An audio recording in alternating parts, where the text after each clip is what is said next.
বৃদ্ধা নারী ও চিকিৎসক ঈশ্বরচন্দ্র বিদ্যাসাগর। এক বৃদ্ধা নারীর চক্ষু নিতান্ত নিস্তেজ হয়ে গিয়েছিল, এজন্য তিনি কিছুই দেখতে পেতেন না। নিকটে প্রসিদ্ধ চিকিৎসক ছিলেন।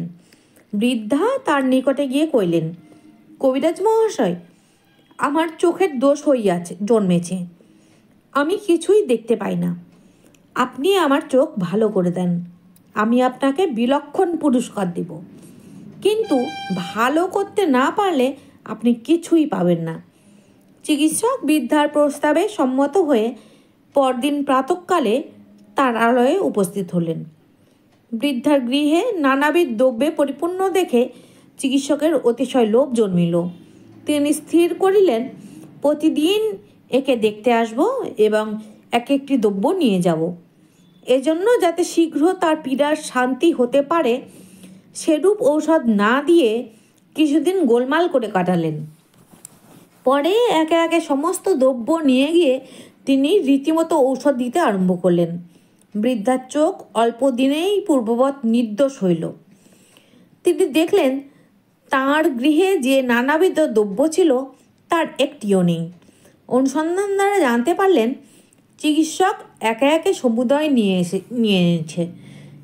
একদিন চিকিৎসক বৃদ্ধাকে কইলেন, আমার চিকিৎসায় তোমার পীড়ার শান্তি হয়েছে, পীড়ার শান্তি হলে আমার পুরস্কার দিবে বলেছিলে, এক্ষণে প্রতিশ্রুত পুরস্কার দিয়ে সন্তুষ্ট করে আমায় বিদায় করো।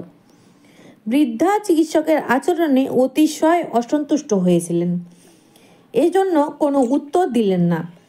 চিকিৎসক বারংবার চেয়েও পুরস্কার না পেয়ে বৃদ্ধার নামে বিচারালয়ে অভিযোগ করলেন। বৃদ্ধা বিচারকদিগের সম্মুখে উপস্থিত হলেন এবং চিকিৎসককে স্পষ্ট বাক্যে চোর না বলে কৌশল করে বললেন, কবিরাজ মহাশয় যাহা কইতেছেন তা যথার্থ বটে। আমি অঙ্গীকার করেছিলাম যদি আমার চোখ পূর্ববৎ হয়, কোনো দোষ না থাকে, তাকে পুরস্কার দিব।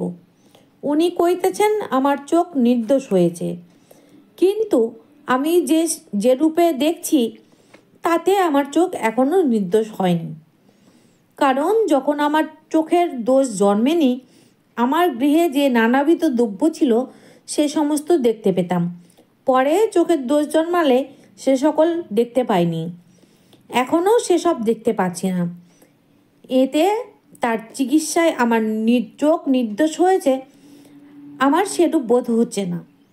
এক্ষণে আপনাদের বিচারে যা কর্তব্য হয় করুন। বিচারকেরা বৃদ্ধার উত্তর বাক্যের মর্ম বুঝতে পেরে হাস্যমুখে তাকে বিদায় দিলেন এবং যথোচিত তিরস্কার করে চিকিৎসককে বিচারালয় থেকে চলে যেতে বললেন।